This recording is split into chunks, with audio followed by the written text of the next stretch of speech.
দই চিড়া মানেই শান্তির খাবার। তো আজকে সকালটা শুরু করছি সহজ ও মজাদার দই চিড়া দিয়ে, যা খেলে শরীর এবং মন দুইটাই ভালো থাকে। তো হ্যালো এভরিওয়ান, আসসালামু আলাইকুম, welcome back to my video. আশা করি সবাই ভালো আছেন, আমরাও আলহামদুলিল্লাহ ভালো আছি। তো সকালবেলা আমার হাজব্যান্ড বলছিল যে আজকের নাস্তায় দই চিড়া করার জন্য। তো সেজন্য আমি এখানে দই চিড়াটা রেডি করে নিয়েছি। এরপর আমরা নাস্তা করে এখন আমি আবার দুপুরের রান্নাটাও বসিয়ে দিয়েছি। আর আজকে দুপুরের জন্য রান্না করব ওরাতা মাছ দিয়ে সিম। তো সেজন্য এখানে আমি ওরাতা মাছটাকে কেটে নিয়েছি। এরপর এখানে মশলার মধ্যে মাছটা কষিয়ে নিচ্ছি। আর অন্য চুলাতে এখানে মিষ্টি কুমড়ার ফুল ভাজি করব ডিম দিয়ে। আর আজকের ভাজিটা একটু ঝুরি ঝুরি করে করব, আর একটু পোড়া পোড়া করে করব, তাহলে খেতে ভালো লাগবে। আর নামানোর আগে আগে আমি এখানে একটু বেশি করে কাঁচামরিচ কুচি দিয়েছি। এটা অবশ্য আমার ছেলে খাবে না, তো সেজন্য ভাবলাম একটু কাঁচামরিচ দিয়ে বেশি করে, তাহলে ঝাল ঝাল হলে খেতে ভালো লাগবে। আর এভাবে ভাজি করার কারণে আজকে সিমটা খেতে ভালোই লেগেছে, একটু ঝাল ঝাল ছিল। আর এদিকে আমি এখানে সিম কষিয়ে নিয়েছি।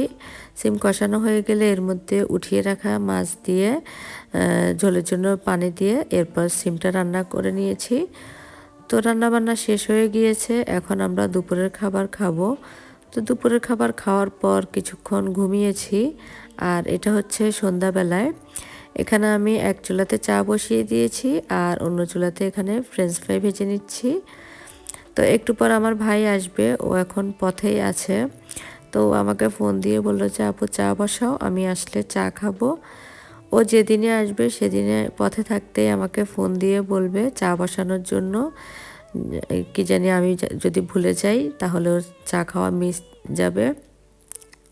তো আমিও ও আসা যেদিন আসবে বলে সেদিন আর আগে চা খাই না, ও আসার আগে দিয়ে চা বানাই, এরপর ও আসলে একসাথেই খাই। তো ও যেহেতু ব্যাচেলার বাসায় থাকে, তো সেজন্য ওদের বাসায় তেমন একটা চা খাওয়া হয় না। তো আমাদের বাসায় যেদিনে আসবে সেদিনে ও আসার আগে আমাকে ফোন দিয়ে বলবে চা বসানোর জন্য। তো আমি এখানে চা করে নিচ্ছি, আমার কাছেও ভালো লাগে। অন্যদিন তো আমি একা একা চা খেতে হয়, মাঝে মাঝে আমার হাজব্যান্ডের জন্য করি, কিন্তু সে তেমন খুশি হয়ে চা খায় না, তার কাছে কফিটাই বেশি ভালো লাগে। তো যাই হোক, আমি এখানে ফ্রেঞ্চ ফ্রাই ভেজে নিয়েছি, আর সাথে নাগেটস ছিল, নাগেটসও ভেজে নিয়েছি। আর নাগেটসটা আমি নিজেই বানিয়েছি ঘরে, বানিয়ে ফ্রোজেন করে রেখেছি, ছেলে পছন্দ করে। তো আমার ভাই আসার সময় আবার ওর ভাগিনাদের জন্য চকলেট নিয়ে এসেছে। তা আমি বললাম যে ওদেরকে দেওয়ার আগে আমি একটু ভিডিও করে নিই, তারপরে ওদেরকে দিয়ে